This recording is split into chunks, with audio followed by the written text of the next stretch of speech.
everyone at home right now, if you never moved out of your house and then moved back into your parents' house, you're nothing to me.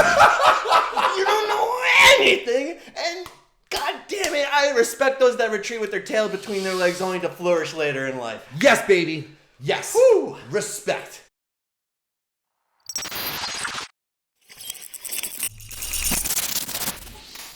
My brother and my mom's friend are preparing to open up a small little spot that, little to my knowledge, was going to be the place where I was going to work for the next 8 years. Woo! Not just work there, but eventually own it. Awesome. Live and breathe. Yeah, and that's the Loop, man. Okay. Yeah. And so my brother and my mom are like, you should just work over here with your family and Maddie. And I was like, yeah, that's a good point. And it's like, yeah, and you won't be a busboy. You'll be like a bartender or a server. You'll actually get the real experience. Yeah, and you're going to get paid by the hour and get better tips out. Okay. The only thing that saved me at the harbor front was like, I was getting paid by the hour. Yeah. But the tips were so shitty. And then, and then the Loop started in 2011, July 2011, right when the Jazz Festival weekend happens in the beaches every year. Yeah. That was the opening weekend for the Loop. And I just did a couple shifts there because I didn't really know anything. Like, I knew how to make a Caesar back then, and that was about it. You That's know all what that I mean? matters. And I knew how to pour like a good pint. Like, Yeah, I knew there you you had to go. turn the glass sideways and just like Yeah. one to cap it and be Okay. like... Okay. But, yeah. That's pretty much my entrance into like the industry. And then it was 8 years. 8 years. 8 years. Let's dive into 8 years. Serving and cleaning and fucking everything, dude. Yeah, man. Just like every fucking corner of the industry I learned through the Loop and I also like knew like a lot of like backstage shit too because my parents owned a restaurant, but it's different having your parents own a restaurant and then like running a restaurant where you're making the orders, you're watching like the money like leave and come in essentially. I know exactly what do, you mean. You know very well. You know, And the stress! and the work. Like, oh yeah. and the reward of seeing people happy in a place that you're really putting all the work into. It's a whole shebang. I get it. And fucking, so like I started working there and my brother was already like bought in, but then we had a partner and he wanted to leave after the summer was over because this place was like 2/3 of the seating was outside. Okay. So a really big patio. Gotcha. Not like the biggest patio I've ever seen, but it's Where like was it located? Kingston Road and Victoria Park. In between Main and Victoria Park on Kingston Road. That's the I know. Loop Tap and Lounge. It's no longer there anymore. Yeah, I got out. We'll get to how I got out. Let's continue down this road. The Loop Tap and Lounge. And, over on the beaches. Yeah, so eventually our family's partner, who's a family friend, he was just like, guys, this is like not my cup of tea. This is the first restaurant he's not like my parents who like grew up in it and were like, my parents worked in my mom's dad's restaurant and like they worked at, my dad was the manager at the Cafe Diplomatico. Okay. Yeah, cool. They both worked there. Like cool. My parents have a lot of time in hospitality. All right. Yeah, and even like they're second generation because my grandfather like has owned restaurants down here since the 70s. Awesome. Yeah. Awesome. But going back to the one I had. Yeah, let's bring it back to the Loop. This was like more of like a watering hole wing spot. And cool. Like if you could picture a kitchen the size of a broom closet, I can promise you that is no word of a lie. All right. No word of like, and honestly, a broom closet is being generous because I've seen closets bigger than the kitchen space. And so but you guys made it work. You made it work. So the kitchen was a one-man show, and so the partner wanted to leave because he was just like, this is like a lot of work for not as much money as I thought it was going to be. Gotcha. And it's like, it's winter now, and I just don't like what the numbers are telling me. Yeah. And he was just like, and he never owned a restaurant before, so he didn't like, anyone's So owned a restaurant in Toronto. Anyone Who knows anything about hospitality in Toronto knows that the winter is a different animal. Especially when you have a patio. Especially when you have a patio. And if you don't have a patio, you're like, people just don't even think about you. Exactly. And like, especially at a place, which is the place I owned, where the seating inside was just like small kitchen, small seating, like the whole. We're talking about a little cottage that looks like some type of lumberman built like back in not 93. I was gonna say 1973. No, like it's so like the building was I don't even know, man. I like the vibes I'm getting. Yeah, Right, but cool. like it was all up to code. Like, I promise you.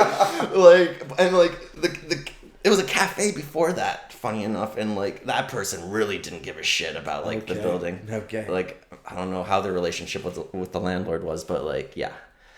So anyway, we buy out our partner. It's all in the family now. Like it's under my brother's name, but we're in the middle of winter, so it's just like well.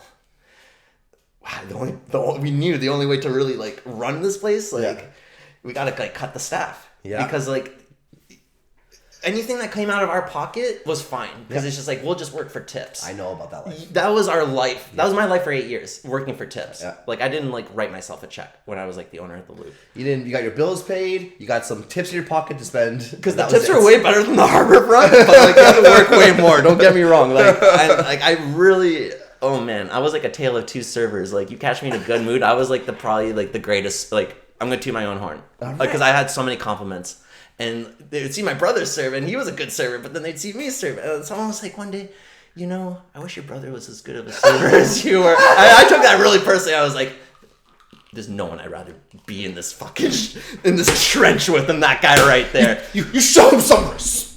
Yeah, me and my bro have been through a lot. Awesome. My older brother. But I also know about that, my brother. Yes. I love my brother too. So we did a lot over there, and like that could be a different podcast, dude. I could tell you 8 years worth of stories about the. You know what? Let's go into that podcast at a later time. Maybe we would bring in a family member or something like that. Me and my brother, maybe you and your brother, we could talk about stuff like that and share stories because I want to do like these brother podcasts. So like Dude, Kyle Marcus, never mind Jack and Cole. Never mind like my own personal stories, but just like some of the characters and like the exchanges. Okay. Like not even necessarily the regulars, but like the randoms that would come in the summertime. Like, okay, how about this? To wrap it up with that right now, hospitality in the loop, and we'll get back to it next time you're here because you will be back.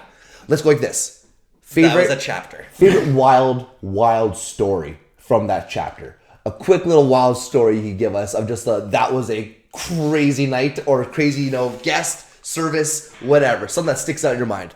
So, the more wilder days were in the first 2 years. Okay. Because, like I said, the place was less food and more beverage. Okay. And like most places where it's like beverage is emphasized before the food, you're just going to get people coming there for drinks. Mm-hmm. And this is nothing wrong with people coming in for drinks, but usually the people that are hungry have a little bit more of a... They won't cause you as many problems. Let's just put it that way, Kyle. I think many people would agree with that. Yeah. And it's just like, no offense to the people that go out for a casual drink. Hey, a casual drink is one thing. Yeah. People go out to go get... It's when you've been drinking and then you show up at my place. Yeah. Yeah. And it's just like, again, yeah. So the craziest story off the top of my head? Off the top of your head. There was a few. Okay. Oh, one time... This is actually when like our food was good too. Okay, One here we time go. in the summer, I was at the bar and I look over to the side door and I see my brother like yelling at a kid who was like taking a piss on the restaurant. And I was just like, man, like it's not that late. Yeah. It was like 8:30, Like 8:45, 9. Yeah, it's just like sunset. Yeah. And just like maybe just set. Maybe it's 9:30 actually. Okay. 8:30, 9:30. Okay. Still, the kid's taking a piss on the side. My brother's like, yeah. He didn't even like yell at him. He was like, he just like he pretty much roasted him. Like my brother's like king of the slams. Like he will make you feel like the biggest piece of shit so quickly, and like he will get into your head. And he's just like, it's like you really picked the best spot to do that, eh? And the kid was like a smart ass too. And I just I had this mini baseball bat, and I wasn't gonna do anything, but I like came out with it to let him know. I was like, hey man, are we gonna have a problem? Huh? Because he was acting like a really big, pardon my French, a big punk ass bitch. Yeah, okay. Like 100%. Yeah. This is like a college university kid coming back into the neighborhood type of thing. But there was a car of them, and then people were coming out of the car like bros. Oh yeah. And I was like, oh, hello. And then I'm thinking in my head, I'm gonna fuck with these kids even more. I'm just like, what are you guys doing right now? Like, I know you're drinking and driving. I'm taking down your plates and I'm calling like the cops. There we go.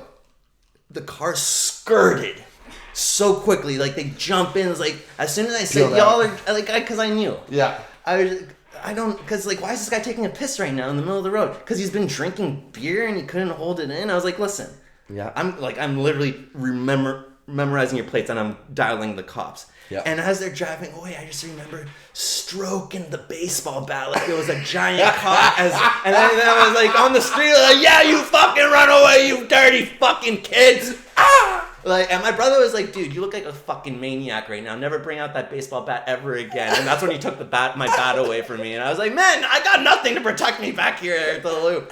And yeah, no, like, yeah, for the first few years, we had like a little bit of protection. Well, there we go. That is a great little way to wrap it up with the loop. We'll get back to hospitality another time. That's not even the craziest story. That was just the first one that came up. There we go. We've literally have kicked people out of the bar by the fucking like, yeah, the collar and like belt, if you know what I mean. Stuff their neck. Get out of here. Yeah, like man, like, because dude, just like on the final chapter, our patio wasn't like protected. Okay. You were on the street. Yeah, like you would get like if someone wanted to like fucking clothesline you get clotheslined. Like okay, was a good neighbor. So, but it was like so just like you were exposed to the elements, dude. Like another time. This is really quick. Another time, like a car crash. And a dog flew out of the window of the car, and like on the patio, like me and my brother were serving, and there was like a lot of people sitting, and it was just like pop, and you see a dog fly out of the car, and we're like, what the fuck? Oh no! Just like having a Caesar and dogs are flying out of the cars. It's just like. When it came to getting into music, what was the first CD you spent your hard-earned cash on? Okay, you want to know the first 3 CDs that I actually like? So in Greek culture, like the Godfather is like very like present. Okay. So like my godfather would like always buy me like dope gifts around like Easter time, because that's when like in like Greek Orthodox, that's when like the godfather and godmother buy like their godchildren like gifts. Obviously like Christmas and birthdays, like they get you something, but it's like on Easter you get a little gift from your godparents. So it's pretty dope growing up. All right. Greek Orthodox. I like it. And when I was really young, like I think 8 years old, I already had a Tupac album that my godfather gifted me because he was a huge Tupac guy. So I was listening to Tupac at 8, and the beats are dope. I remember going to the CD store, and from Tupac, this is where I came out of. Baha Men. Okay. Who Let the Dogs Out. Yes. That album. Banger album. Yes. The Destiny's Child first album. Pop classics. Yeah, but now this is where we like bring it back a little, and this was like really influential for me. Nelly. All right. His like big platinum album with like Country Grammar. Country Grammar. Let's you can find me in St. Louis. Okay. Rain no day. No. Yes. Yo, that album. Loved it. Yeah, Nelly was fire. I was really into Nelly. Okay. That's a great first round. That was my first 3 CDs. Baha Men, Destiny's Child, and that Destiny's Child album was really fire too. And then Nelly. It was dope. Well, I love it. So growing up in the household, you said you went to your first concerts being classic rock. What was the music transition? Like? Well, that's what I'm looking for, right? So what was the music in the household like when you were growing up? Radio. Yeah, just like kind of like 80s stuff, I think. Okay. I remember that kind of getting played out. But my older brother started listening to like AC/DC and Rage Against the Machine when he was in grade 7, grade 8. And I always kind of followed my older brother. Okay. And he got into guitar, and then I got into guitar. He would listen to a band, then I would listen to a band, and then it's just like...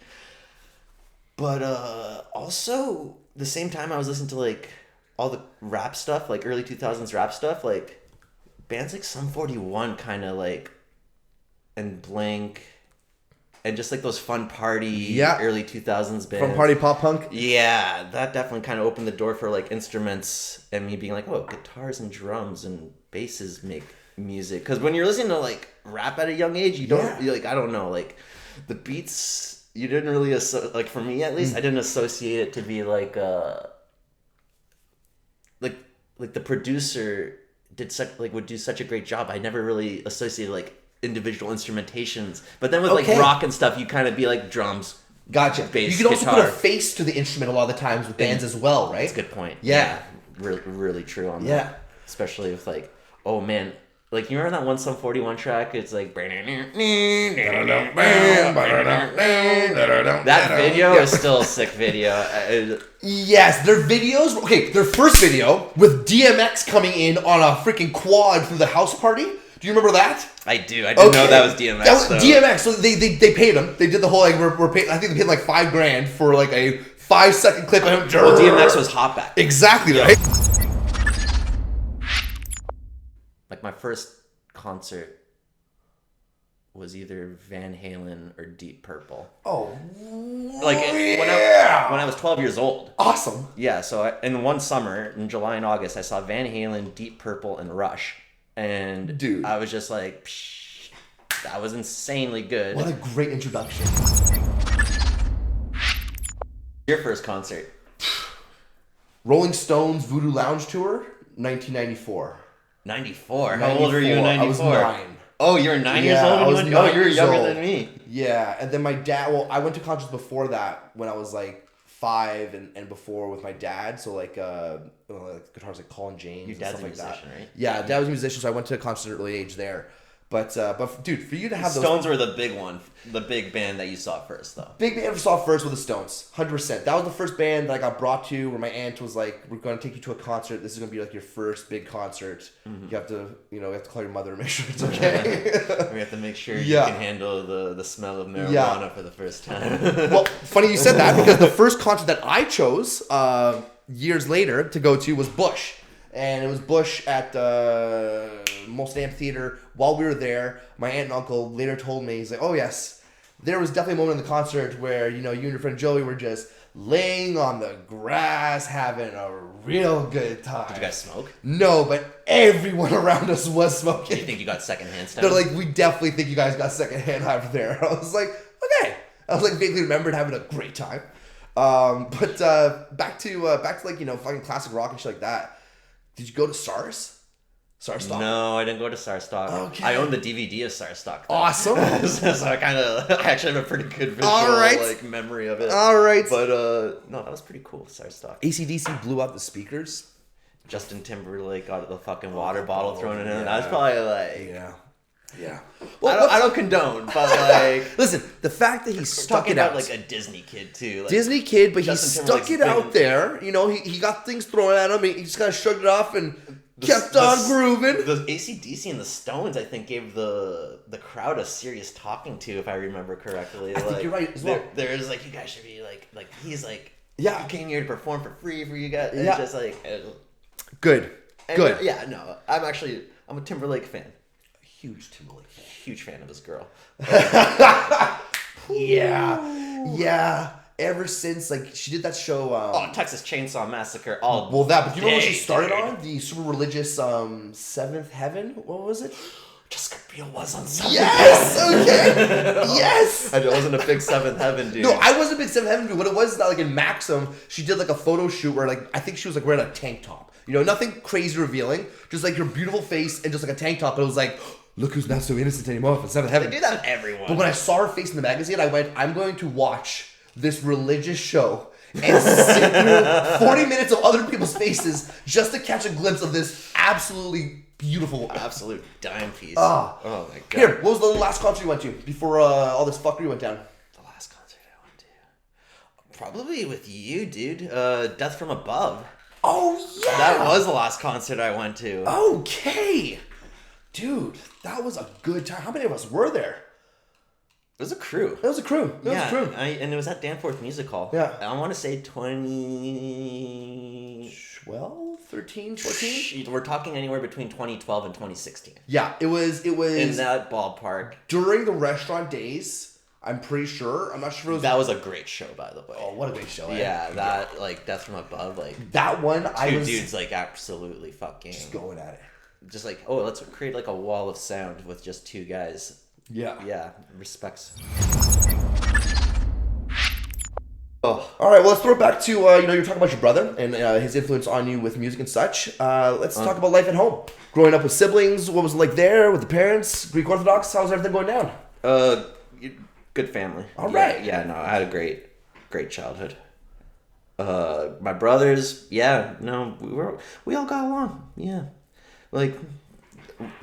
like, I'm sure there's stories, but, like, yeah, I have two brothers. One's older, one's younger. I'm in the middle. Okay. One older is a year older than me, and the one younger is 3 years younger than me. So we're all pretty close, especially now that we're, like, in our 20s and whatnot. Like, you know, when you're in elementary school and, like, you got one brother that's 8, but you're 11, and it's just like a grade 3 to a grade 6. It's just like you're like twice their size. Yeah. And then if you're 11 and then your older brother's in grade 7, he's in a completely other school. So it's just like we all went to the same school mostly. A lot of moving after, like, when I got to high school, moved around a lot.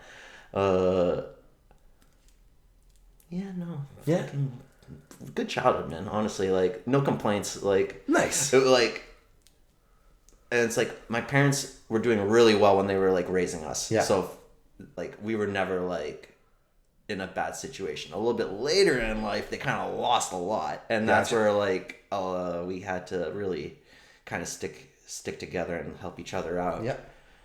Over the years, but it's like I'm happy that my parents had money when we were growing up, as opposed to not having money when they were growing up. Because, like, who the fuck knows who I'd be right now? Like, yeah. So, like, well, like, seeing that appreciation, seeing that gratitude for growing up, you know, with the parents and seeing how they raised you. Do you find that there are certain traits as you've gotten older that you're starting to see within yourself? Well, they worked a lot, my parents, to be honest. Yeah, that's my grandmother definitely took care of us a lot. Okay. She, like, after school, we would go there, like, every day. My grandmother, like, yeah, my parents were, like, workhorses. So, like, is that one of the traits of theirs that's rubbed off on you? You find yourself... I know how to work hard, but, like, not necessarily running, like, to it every time, unfortunately. I'm a good procrastinator in that sense. Was the heritage strong in the household growing up Greek? Yeah, a lot of Greek. All right. I spoke Greek before I spoke English. Okay, cool. And this is still, you'll catch me doing this, like, because in Greek they'll tell you to not turn off the lights, but phonetically translates to close the lights. Okay. So in English, forever, I tell people, yo, close the lights. Okay. And then they'd be like, you want me to close the lights? And yeah.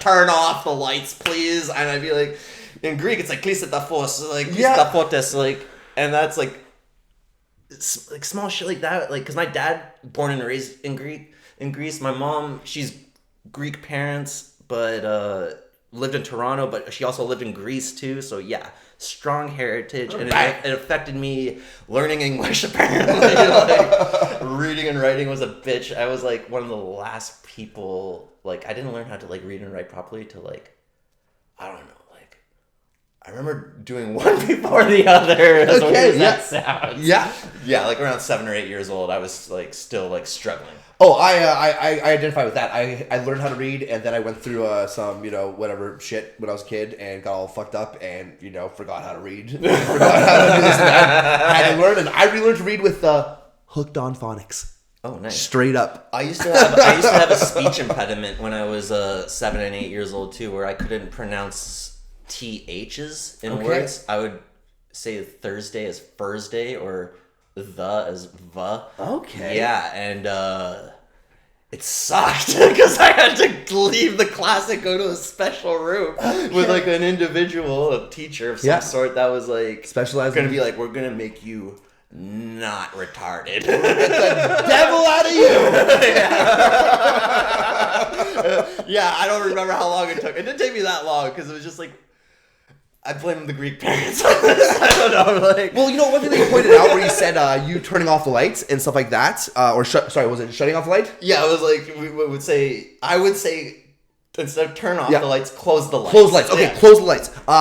When you mentioned that, I got a throwback to growing up in East York, heavily Greek dominant friends there and such, and that term being used, and me thinking in my head as a kid, oh, that's odd that he said that. Yeah. And because the way you just said what he meant. Now I know what he meant, right? But now I understand that's because his first language was Greek, and that's the exact same thing probably went down with him as well. Well, it's like when you translate it, like, if you speak two languages, the more dominant language is, like, the translating language, I feel. So you'll hear something, and then you're gonna translate it in a way. So it's just like, yeah, it was funny. And not growing up through that. Rosedale is the type of school where if the student isn't really there to learn, can easily escape during the times I went there. I like the way you articulated that. Well, because one maybe would be like a little less responsible for their time or lack of time in the classroom, like myself. Yeah. And others would be like, yeah, fuck them, like they didn't fucking do a good job teaching. It's like, no, it's like an equal type of thing. Like I definitely, yeah. So Rosedale, great school. The friends I made there, fantastic. I learned a lot of stuff there too, despite like like what my report card might say, and like also just like taking like a double victory lap to finish high school and get my diploma. But you know what? Good for you, man. Just fucking keep on going. Just like full disclosure to the audience, like.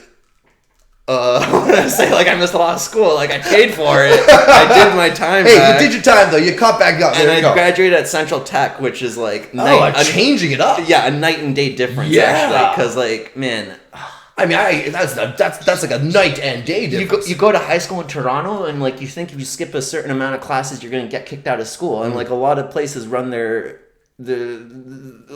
program like that, but. For whatever reason, at Rosedale, man, like we're lenient. Yeah, my skip classes just kept stacking, but like I still kept like like it wasn't like, oh yeah, now you're kicked out of school because you skipped too much. Yeah. Which is like that probably would have been really good for me. But like yeah, no, like with that said, it's just like it's a loose school in that sense. But like I knew like smart people that went there. There was really good teachers, so it was just like, but like yeah, man, like I don't know, just like. Like I said, it's equal responsibility. It was my fault for like not staying there. I was like, they didn't really like do a good job of informing my parents of how fucking bad I was. You know what I mean? So and like going back at it, like my parents were workhorses. So it's just like it wasn't hard for me to like beat them home on that phone call. It was like so. It's just like it was like made me who I am today, and for better for worse, it's like what it is. You know what? That's beautiful the way you put it right there. I think like like your honest like take on it and being like, hey, maybe I could have used a little bit of an extra cracking of the whip with the teachers that they've been like, maybe don't skip so much. At the same time, though, they were busy. The teachers, they were trying to teach the kids that were like there. But you also took it upon yourself though. Like myself, I didn't finish school. I got expelled after going to 12 different schools. I got fucked over for 12 credits because I was new curriculum. They wouldn't transfer as optional. So after having 12 credits taken away from me, I just said, fuck it. Went to one school for fun, got expelled, and opened a business. Not everyone's path. You can go, to school for anything, but you don't got to go to school for everything, right? Yeah. For those that don't know, I fucking love cookies. I love cookies as well. Key to my heart, probably. You know what? If you were to say favorite guilty pleasure when it comes to food, what's your absolute favorite guilty pleasure? Just named one of them. Okay. Now, which cookies? Because I'm not saying you have to pick one specific type of cookie, but what's the form? What's the vessel? What's the whole? Raw. Oh man. I'll tell you this. Cookies. Yeah. Are my favorite, but also ice cream. Your boy goes through tubs. Now, you take my two favorites. Mm-hmm. You might get my all-time favorite. Ooh. I'm talking about ice cream sandwich territories. Okay. We're talking the evolution. We're talking about when that Charmeleon turns into that Charizard. Yeah. Yep. All right, so here we are. Ice cream sandwiches are really fucking good. They got in the summer. Those like hipster places over on fucking Ossington. They got a couple of those ice cream spots that popped up over the past few years, right? Have you tried any of their ice cream sandwiches? I can't say I have. Okay, next summer, I'm sure they'll be popping them off. I'm about that homemade though, Daddy. That classic. Oh, even better. I'm talking about. Let's get some. Not even like homemade. Like let me break it down. You get some like. You find a grocery store that does the fresh baked cookies. Like they make it in their oven on site. Okay. Which a lot of places have. Like you go to Metro, you're getting Metro cookies. Yep. As weird as Metro cookies sound, they're really good. I've had them. Really good and fresh. I've had them. And you go find the ice cream section now and take a pick, have your gander. Ooh. You come back home, get your favorite scooper, and just go to town. Eating healthy isn't fun.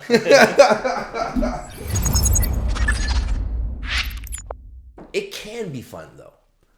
Hear me out. If you're responsible. If you're responsible, okay. I also eat like so much at a time. Yeah. That's like, I don't know. Dude. I love to eat, dude. Trying to eat healthy and become vegan. I remember like grabbing like those like Cambro containers that are like this big. And when I was trying to eat vegan, I was like, okay, I'm gonna make like a naked burrito. And I tried with like a small portion and I brought it to work. And I was like, well, I've never tried any vegan. Oh man. Like I'll go like salads or vegetarian for like a meal, but like not like for a suspended period of time. You know what? It's not that I went vegan I was raised vegan, right? But I could see that. I did. Yeah, you know my mother. You know, I actually called you today and said, "Oh, my nephew's coming over. All right, well, hopefully I'll be able to see him before you know." And I was like, "Okay, great." So, anyways, with growing up vegan, it was later in life I chose not to be vegan, obviously, and from there, when I do eat vegan now, it's to balance out, you know. It's a throwback for you. It's not so much a throwback as it's like I like to do that. I like to have like one day, like I only like to eat eggs, you know, 1 or 2 days a week. I like to have tuna once every like 4 days. I like to have chicken no more than 2 days in a row. I like to change it up, right? Change it up for whatever. So with fucking being vegan though, you know, you can have some fun with being vegan as well. There's when you get into like the customization and stuff. The fun comes more from like, it's like almost like if you did like your homework on time and like that really rewarding feeling. You know what I mean? Like if you eat right, it's that type of there fun you go. where you're just like, yes, this is justice served. But then you understand the nerds in school who kept that going for years, and you understand like if you become addicted to that feeling. Yeah. Rather than other feelings, the easy feeling, exactly. And what are feelings but just like dopamine releases? Hey, you know what I mean? That's the thing too. It's like, you know, when it comes to your brain, I've been watching as you know as well, freaking all sorts of dudes like David Goggins and such. And one person pointed out, I can't put a name to it, but one person pointed out that, you know, the brain's lazy is what it is. Your brain is naturally lazy. It naturally wants to fucking just chill in bed, watch cartoons. It wants to not make that healthy dinner and just order that pizza. But what you gotta do is you gotta whip yourself into shape. You gotta have that, you know, discipline. And it's just like, you know, the idea of you having, you know, a cheat day every once in a while. What's the term? Eating badly doesn't make a person fat, or eating one day bad doesn't make a person fat, but if you eat well one day, it doesn't make you, I don't know, I'm butchering it. Scrap that. I've found a small cheat code though, as far as like dieting goes. Go on. For me personally. Go on. And maybe this will work for others listening. But it includes like once in a while, like we're talking like a real heavy fast, like 24 hours to 48 hours. Okay. But then on a consistent basis, just like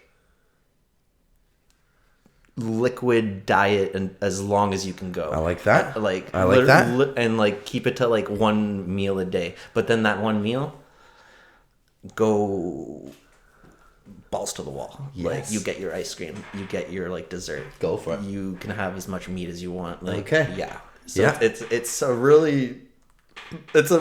not necessarily a smart system. Hey, but if it's working for you and it's making you enjoy it, it's combined with. And it's like, I'm not like the fittest person by any means when I say this, but I'm not also like the unfittest person ever. Like I can go play a recreational game of basketball. I could ride my bike a long distance at a time.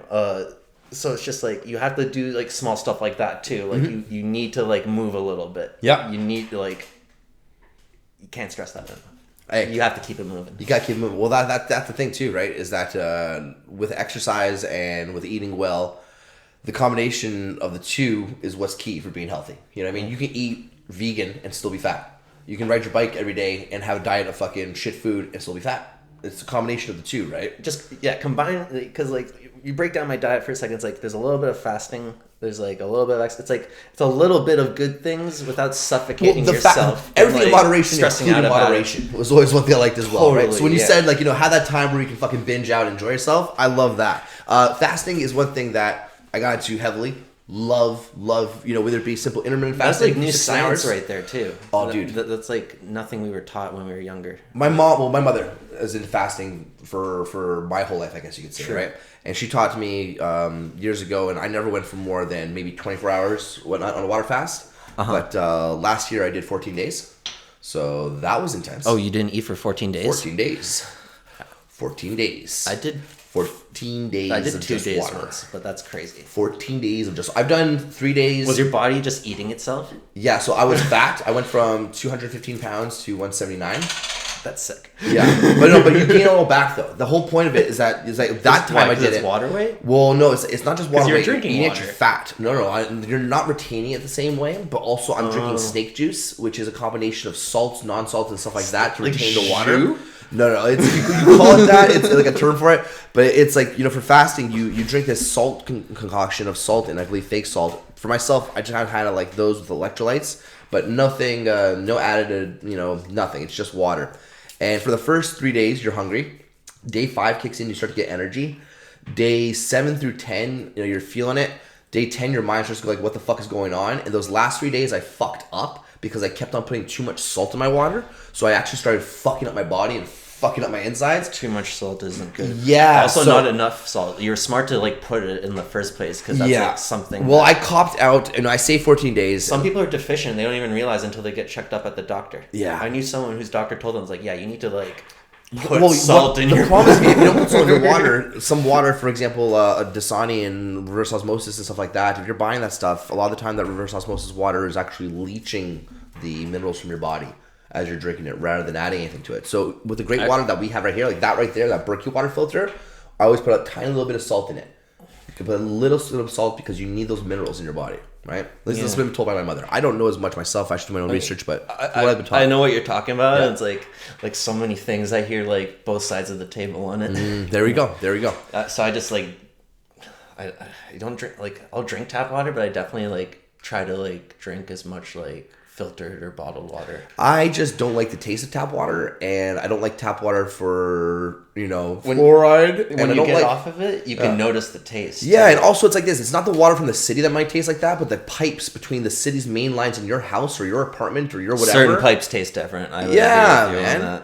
And it's fucking gross sometimes. Well, I there's a reason like we don't drink like water from like the dirty sink in the basement, you know what I mean? Like it's always from like the kitchen. It's like the one that's like which line gets used the most. I know, that's exactly which line gets used the most. It's like bar that's taps true. Too. It's like you go to a bar and if you're drinking draft, I suggest you ask the bartender, what is the beer that is poured the most? Even if it's a beer you don't like, I suggest getting it because I've seen some scary things come out of taps. Anyone who wants to be a comedian should listen to Colin Quinn and Joe Rogan talk about like the business. Okay. It was so fucking fascinating. That's one I'll definitely go back and watch. Legends. For sure. I love Colin Quinn growing up. Love Colin Quinn growing up. Colin Quinn's really, really good. Got into, I think I watched his, maybe it was the latest stand-up last year. He's an OG. Yeah. Oh, no, that's the thing is I didn't, when I grew up, I knew people as SNL actors. I didn't know them as stand-up comedians as well. And after high school, I didn't get into stand-up then. I didn't get into stand-up until maybe 10 years ago.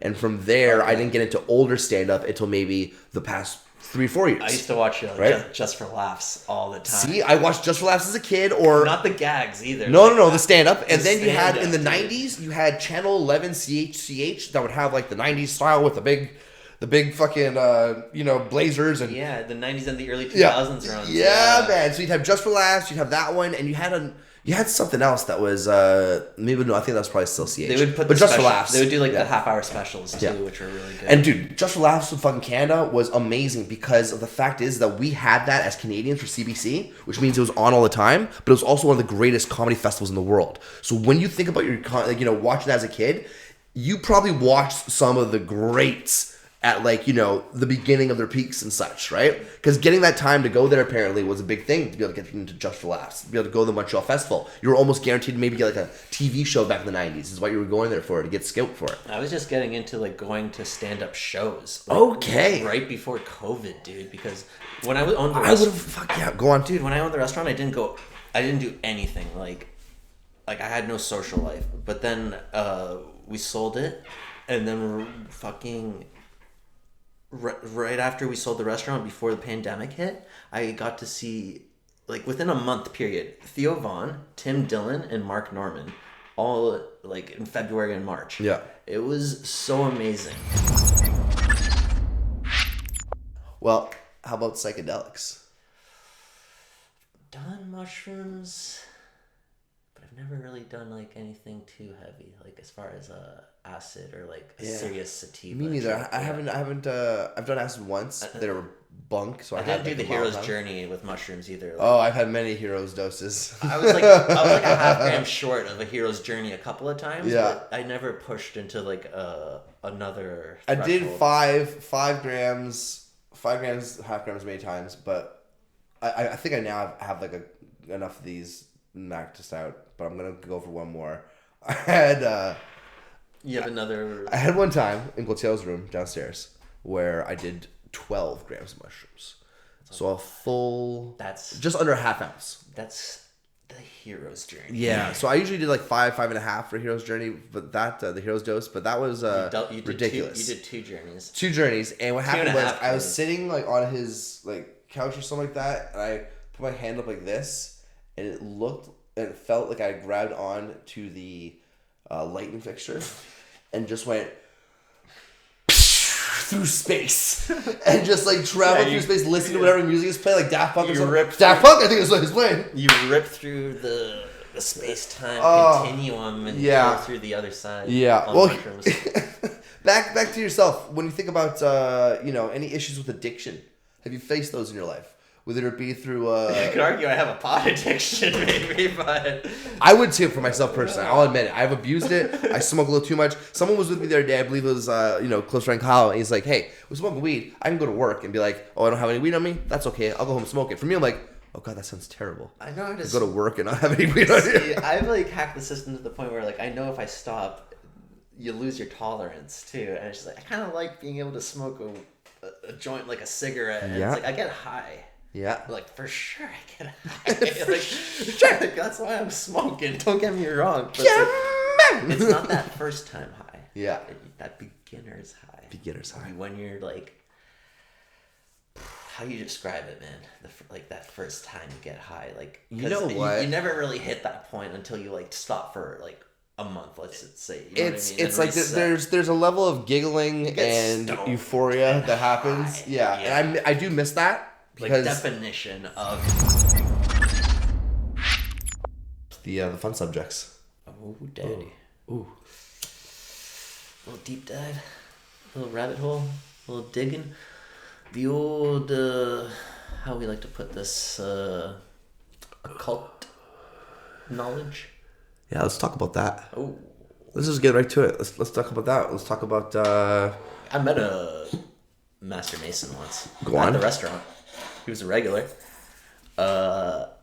People right now are like, how do you know he's a Master Mason, dude? It's like, buddy, you know a Mason when you do some digging, like I do. And this guy was like very good, like on a personal level, we were very good friends as far as like a bartender and a customer can have in relation, you know what I mean? Like, just lived very close. He would bring his family to eat.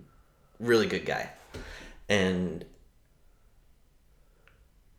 he confirmed to me that the Masons are, like, he did flat out just say, he's like, yeah, we're, like, master rulers of, like, but, like, he joked about it, like, in his joking way. I was just like, it's like, yeah, we secretly rule the world. And I was just like, like, you got a Mason tattoo on your shoulder. And, like, the way he answered, like, questions, I was like, yeah, so Lucifer, he's the enlightened one. Hey. I was like, yeah, 100%, totally. I was like, yep. Oh man, but yeah, no. As you dive into it, as you dive on in yourself, what tickles your pickle most in regards to the favorite conspiracy theories, the popular ones? Bit of a. Well, we'll take away anything in the past like 5-10 years. Let's look for classics. Oh man, I love them all. Remember the Mayans? The calendar. I wasn't a big calendar guy. Mayan calendar guy? No. I was definitely like 2021. I heard people talk about it, but I wasn't. 2012. Yeah, 2012. I wasn't on that Alex Jones level about it. I didn't sell all my shit and like rack up my debt. I didn't actually get into it, but it was entertaining. No. Yeah, I was just like, no fucking way is the world gonna just suddenly end. That's how I felt about it, and I wasn't really a big conspiracy guy back then. Same thing with Y2K. Y2K was like the whole world's gonna end, the nukes are gonna go off. It's like, come on, give the nerds some credit. Yeah, the computers aren't gonna all go to shit. The year 2000, yeah. Y2K, nothing. People legitimately thought planes were gonna fall out of the sky. Yeah, no, people thought planes were gonna fall out of the sky, the nukes were gonna go off, everything was gonna get wild. Some people never came out. Huh? Well, the bunker. Yeah, you know what? If you think about it, it's been 20 years. A lot of bunkers will always advertise. Like when you see those hilarious bunker ads on the States, they go for a quarter century, 20, 25 years. So if there are bunker people from Y2K, they'll be getting out in like the next couple of years. Over, under, fucking, we're still in lockdown when they come out. Oh, like, wow. They're like, fuck this shit. Everyone's in masks. There's no one really around. They're like, we told you, motherfuckers. That's hilarious. We told you, motherfuckers. That's hilarious. Fuck. Oh my god. Well, you know, that's they're just like, you know, sometimes like true genius, bro, is like expressed pre. It's like when I say pre, I mean before it can be like truly understood and accepted. Yeah. And maybe that's all Y2K was, just like that, like that COVID fucking, like, they knew something, but they were just like 2 decades ahead, man. Yeah. And just like, man, shout out to the Y2K bunkers. Totally. But like, as far as like my favorite conspiracies, like, yeah, I'm a jack of all trades, to be honest. I know a little about a lot. Or I know a lot about a little. What's the right saying? I know many things. I know but only a little bit about all of them. I know a little about a lot. Yeah, I know a little about a lot. Yeah. So that's perfect. Again, took 6 years to graduate high school. No, so I know a little bit about a lot, and I like so many different conspiracies. Like, and man, the last 10 years has been absolutely fucking insane. Yeah, let's get to modern times then. Let's go for it. Like, I don't know, man. The Epstein thing was like really big for me. Okay. Because like I really got into conspiracies maybe 2.5 years before Epstein's arrest. Okay. And that's when I really, but like I went hard in the paint. I went like Neo, just downloading everything at once. I wanted all the kung fu. I wanted all the techniques. I needed to know about the Rothschilds, the fucking Rockefellers. I needed to know about Freemasons. Okay. Jesuits, like, that's huge shit right there. Mm-hmm. Especially in a town like Toronto, where you can argue it's a totally Jesuit like operated town. From like its biggest university to its like biggest buildings. Can't argue that. Yeah, it's just no. Yeah. And anyone who's like, this guy right now is no, do your research. They know that I may be just a little exaggerating right now. Sure, on some things, like if we're gonna talk about Bigfoot, but like for sure, we live in a system of control. And that's scary for a lot of people, but really, once you kind of start to see obvious things that are just plainly in our face, it's really hard to ignore it after a while, bro. But yeah, man, like, I love asking people like the Sam Tripoli method, I call it, where it's just like you start from the top, like, who do you think shot JFK? Who do you think shot down Allen? You go like you gauge where they're all at. That's what I like. That's what I like. Yes, and then you're like, okay, can we now talk about this topic? Can you humor me on a flat earth conversation without like accusing me of being like a full out like, this guy's a wacko? Like, okay, like, okay, no, we're not even gonna go there. We're not gonna have that class today. So yeah, I love it. It's fun. Yeah, it's fun. Some people are like, don't listen to all of it. It's like, no, you can listen to all of it, but don't believe all of it. That's where you got to draw the line. You got to really, you wait for the topic and knowledge to absorb and see how it filters through you, like in your brain and stuff. Like, okay, like how does this fall, like now, like a year later after I first heard it, like, is Bigfoot interdimensional? Like, is Skinwalker Ranch like the real deal? Like, yeah, man. Well, you know what? I'm sure it's fascinating. I absolutely agree with you. It's fascinating. It's entertaining. I thoroughly enjoy it. I'm sure I've voiced by now or will in the future my, views on certain things. I'm open to anything. You know what I mean? Oh. It's like, and I find so much of it so entertaining that it's like, for those who get so riled up for people entertaining these ideas, I'm like, calm down. Yeah, all right, man. All right. I was like, I'm not like, like I said, I didn't go out and sell all my shit before 2012, but I had some fun wondering what would happen. Oh my goodness, this is wild. I think people that aren't into conspiracies on any level whatsoever, like zero, they're... I don't want to be rude, but it's just like, how can you be so sure? And like about any, like, damn right. Just like about anything in life. How can you be so sure about anything? When someone presents you information, you're not like, okay, but I want to hear what that other person you were just talking about wants to say about it. It's like, you know what I mean? Like, there's so many sides to all of these things, and just like we get like this small fraction of it. So it's like for us to like come to some type of a confirmation on an opinion, it's just like, how can you be so sure? Damn fucking You're right, willing brother. you're willing to bet your left nut and your right hand. Yeah. But how can you be so sure? And they're not. It's just... Well, how about this? Death. Gotta be so sure. The final chapter. The final chapter. Or is it? You know, that's exactly like, you know, or is it? Gotta be so sure. I'm starting to not think so it's much. not. Exactly. All right. So let's talk about death. Well, I'm baptized, so Okay. I went to church. Not every Sunday, but you bet your ass on Easter and Christmas. For sure. So it's like I knew about God. Obviously, some people will grow up in a more atheist household. Not necessarily my case, but my parents weren't like pray every night or like fucking apologize for swearing. It's like no, like, and it's like my parents were way more like chill in that aspect. The church thing came from like my grandma and like my not even my grandpa, like definitely more my grandma. But so yeah, man, death. And it's like, what's that? Well, raised with what religion. Is death? You're promised like more after life, really. Yeah. Whether it's the bad more or the good more. Well, raised with religion, right? You know, the idea of heaven and hell. This is not- was obviously brought into the equation, I'm sure. How do you feel about the idea of that? How do you feel about the idea of reincarnation? Do you feel as though, you know, when it's over, do you become one with the soup, one with the ether? What are your views on what happens afterwards?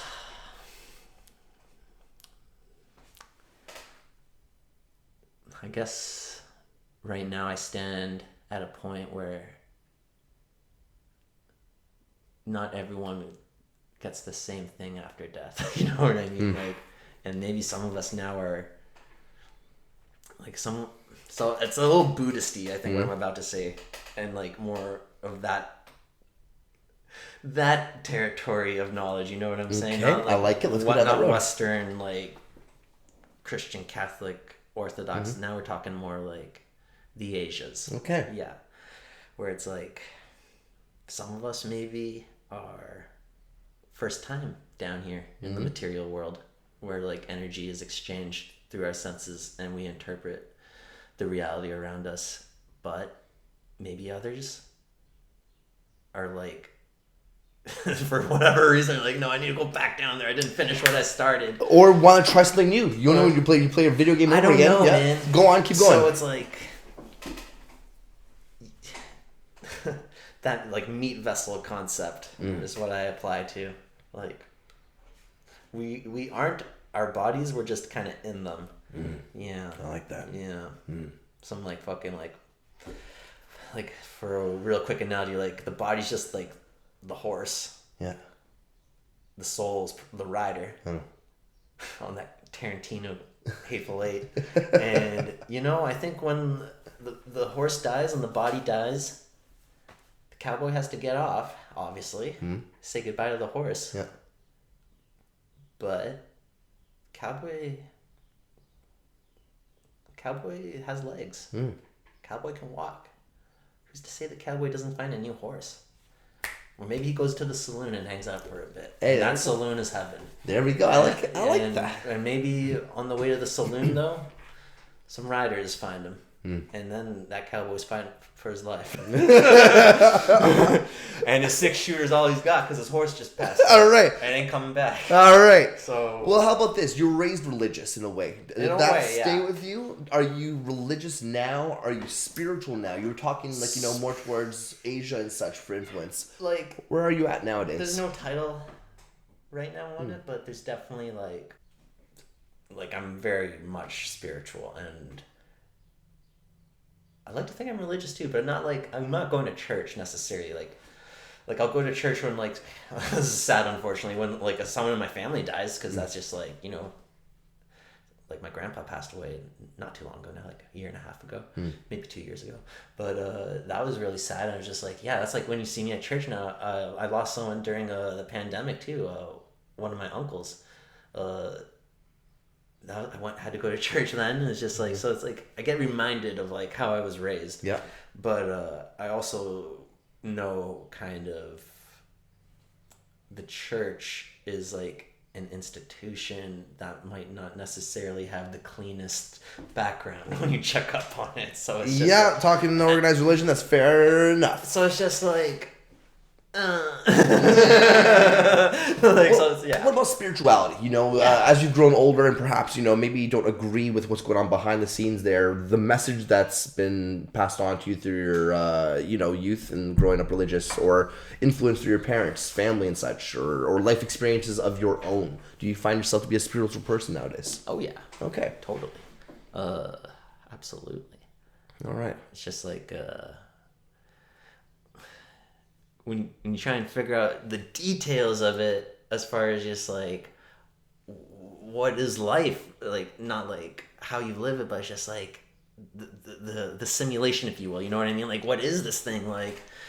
Let alone like if you really like, oh man, some people laugh at the flat earthers out there, but it's just like when you really take it from a central point of view, you hear some really good debates coming from. Aside at first when you hear it, it's just like, no fucking way. But then you really have to ask yourself, because like if you do a little bit, this is how I describe the flat earth. The flat earth theory, for example, is like the ultimate like mind test of like how much of the world you know can you let go. Okay. In order to maybe humor the idea that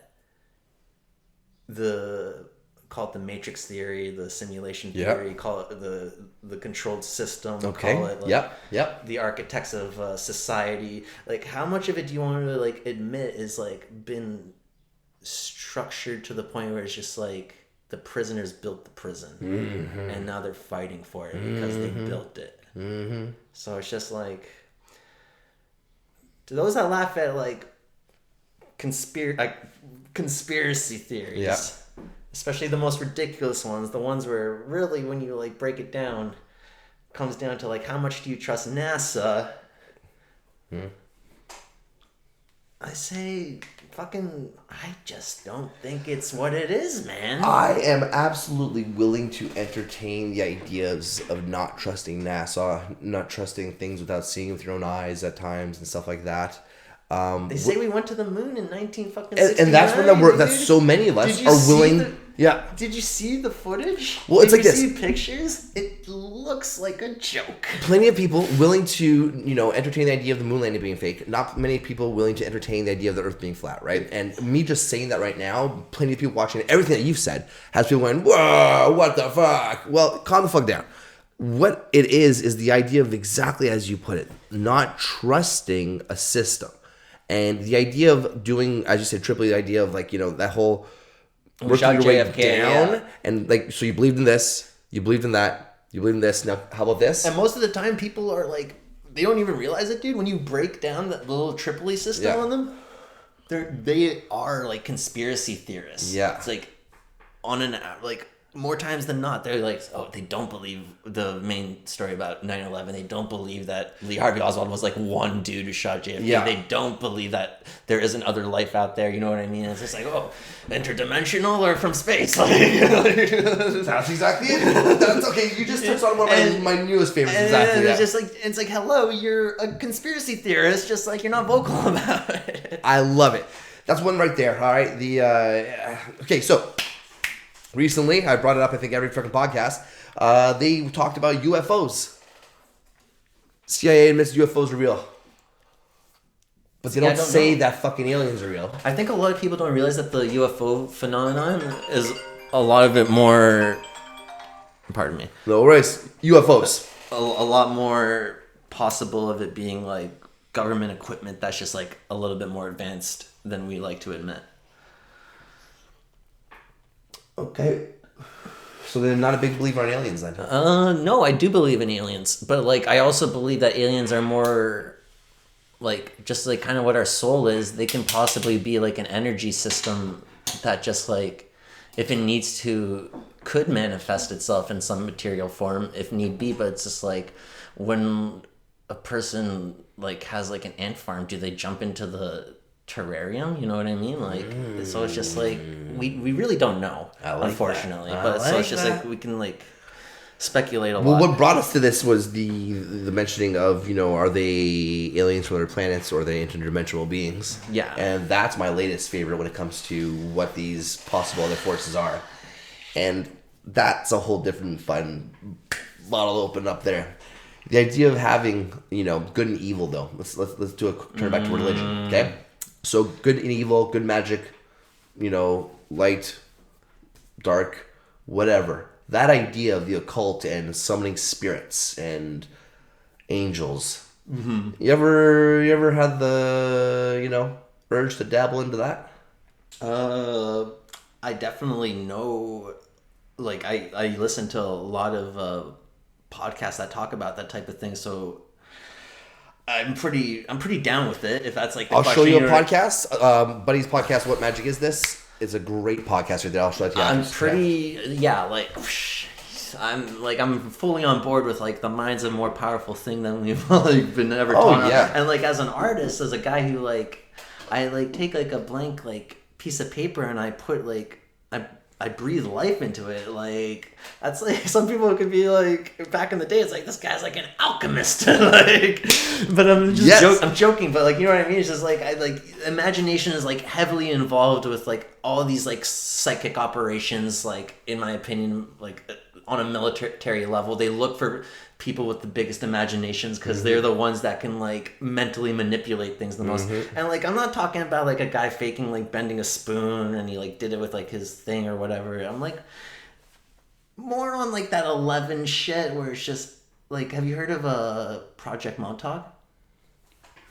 Okay, the word rings a bell. Because somebody brought it up. That's like pretty much. I'm gonna butcher this. It's also the Philadelphia Project it's referred to, and because I don't have like a year set in my mind, but like pretty much like it's like a conspiracy. You have to look it up. It's Project Montauk, and it's a conspiracy theory talking about like time travel and like this like giant naval ship like going through like a time vortex here on Earth, and like sailors jumping off the ship on like mid time riff and like ending up like melted to like the ship and stuff like that. Yeah, dude, you have to look into it. It's one of the biggest conspiracy theories. That's interesting. I love it. People argue like that's like because it goes into like some next level technology where like aliens like left like this like helmet or this chair, or maybe there's like a chair and a helmet, and like some people like sit in it and they have like crazy like psychic, like they can see like dictators talking to other diplomats. And it's like, yeah, dude, it's so insane. Like, and it is one of the coolest conspiracy theories. And like, there's like a chick that like came out and said like, yeah, 11's based on me. Okay. Yeah, Project Montauk. Yeah, so like, I said a lot of stuff at once. There was a ship that accidentally went through like a time rift or whatever, and the ship ended up in a different year or some shit.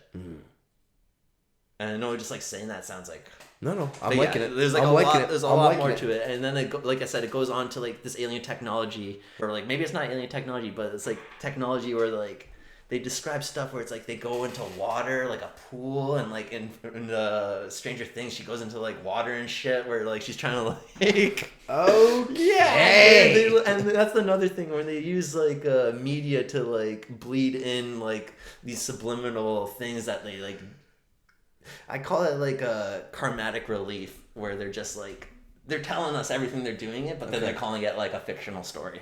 Yeah. That term you just used right there, that's been brought up a few times recently, and I think it's an interesting fucking rabbit hole to go down. Yeah. Because then that brings life into all sorts of things. They're always there too, the rabbit holes. So I'm never really in a rush to learn too much about something. Like the information's not going anywhere. Well, nowadays, Well, that's actually a good point, though, is it? The idea censorship is getting really bad right now. man. So it's like, and they do like censoring conspiracy stuff on YouTube. It's right happening now. right now. We're going down the conspiracy road. I love it. I love it as well. It's so much. With right now, having experience with talking to your friends, my brother, and those around, having that open shooting range to be able to shoot ideas around and not be judged off of it, to be able to do your own research and go back and forth with people. I think that's something that's missing in a lot of circles, because there are certain people, when you bring up these subjects, they just react in an absolute whatever sort of way, right? I'm thankful for the people that disagree with me. I like when people disagree with you, but I like when they're willing to listen. And the thing is That's that true. For me to be, as some know, so open to all these things, it's not that I get fooled into things easily. It's not that I've been, fucking scammed and hustled into things. I'm not that type of person, but I do enjoy listening to far-fetched, wild fucking ideas. Totally, man. Yeah. It's just like a way more beautiful world. The world where it's just like there's a possibility that there's like absolute crazy shit happening, and it's like I totally lean towards it, because it's just like, I don't know, man, ever since like, I don't know, I feel like the facade, if you will, like slowly started unraveling, and it's just like hard to tell if it's the facade of like a kid turning into like an adult slowly and understanding how like the fabric of society works, or if it's an actual like unveiling and unfabricating of like the structure from the background, you know what I mean? Like, it's not like how every person comes out of like a teenager going into his 20s, you know what I mean? Because like in the last 10 years, someone who's 29, like from when I was 19 to 29, it's just like, I feel like that's when the conspiracies are really just like, whoa, dude. Like, so, there's a sex island, bro, and all the celebrities go to it now. Things are getting wild. Chris Tucker, no! Fuck, dude. Oh, man, yeah, dude. Just like, that's the problem too. Before they were, for me, like it was all like fun and games, and then it was just like, why is the media talking about Jeffrey Epstein? That's our thing. Like once they hijacked that, that's when I knew it became a psyop too. It's just like, oh, okay, we're gonna be told a story now. Yep. So it's just like, get ready. Yeah. And yeah, man, that wasn't even that long ago, dude. That wasn't that long ago. Wasn't that long That ago. wasn't. What is life to you? What is love? No. What is life What is life, dude? In regards to like, what's life to you? Okay. To me? I don't know. It's Okay. It's a bit like a video game. Truth be told. Like you play some fucking first persons, like, man, and then you play Sims, and then you play fucking Grand Theft Auto. It's Grand Theft Auto and Sims. Yeah. It's like you can't like just be an asshole like running people over. Unless you're a fucking asshole running people over. Hopefully we catch you. Yeah, man, it feels like that a little bit right now, for sure. And I don't think COVID helps. But yeah, but like on another level, what is life? Yeah, man, it's definitely like you know what's a good question? It's like, did our souls like want to like come here, or were we like trapped here by force? You know what I mean? It's just like that was something I was thinking about the other day. I like that. Yeah, because it's just like, you guys know where I stand now with that type of thing. So it's like, yeah, like how did my soul get here? Was I put here? Did I ask to be here? It's like, here religious talks about that. It's just like, yeah, what is life, man? Is it like the prison that like someone put us in, or is it like the simulation that like our souls know about? It's like boot camp. Is it like that thing where it's just like anyone outside of the army, and like I'm not a military dude by any means, like it's like anyone outside the army, they have a stigma about the military where it's just like you kind of have to be like, they're gonna kind of whip you into shape. It's gonna be like some full metal jacket shit, like some hard motherfuckers, like you don't want to get caught acting soft. And it's just like people, and like I'm sure all that's like true to like a certain degree, but then you actually get in there, it's just like maybe more of a different thing. I think life is like that. It's just like our souls were like, yeah, you gotta be a hot ass motherfucker to get into life and like live in it. You gotta fucking do this. You gotta work. You gotta survive. There's a financial system. Like, it's like you're going to this decade. Like 5,000 years ago, we can get you there if you want. You're building the pyramids, and just like maybe that's kind of what our souls were thinking. It's just like, no, I want to sign up. I want to go into the military of life, and then like we get in, and it's just like, yeah, you still got some time here, and it's like you're relieved when you're relieved. So that's kind of where life is, I think, right now. Like, it's something I signed up for, and just like I still gotta finish. I like that, brother. Yeah, I love that. Dude. I love that. Well, when it comes to doing this podcast, I thank you, man. Thanks for having me. Thank you very much, and it's been fun. I appreciate you having me over. We are relieved of these podcast duties, but thank you, and I'll say it for sure. Like, we're gonna do something where we dive more in to all the nitty gritty, disgusting stuff. Oh man! And like, you know, to have you around for those, I'm definitely excited for it. Like Kanye, dude, my fucking. That's a joke. Everyone listen to that podcast. My idea is just jumping like Super Mario. I love it. I love it. You need to watch that. I'll take that clip right there. That clip right there is gonna be one of the first ones. It's like, got Star Wars this week. He's like, my idea's not Kanye, man. Let's go around. That's a perfect one. I love it. I love it, brother. Thank you, man. This has been fun. I love you, dude. Rock. Love you too, man. Peace, man. Rock, brother.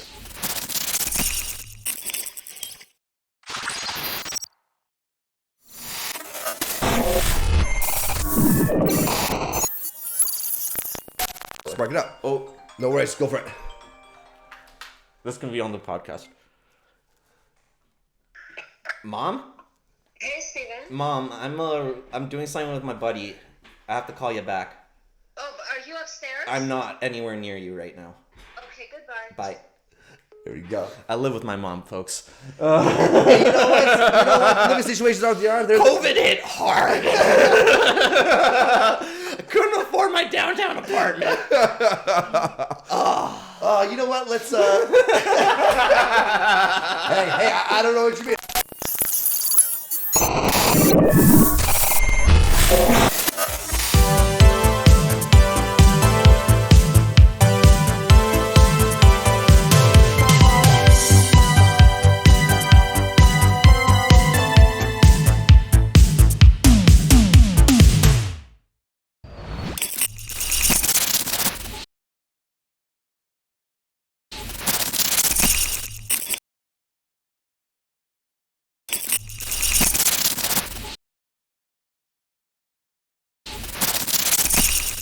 Thank you.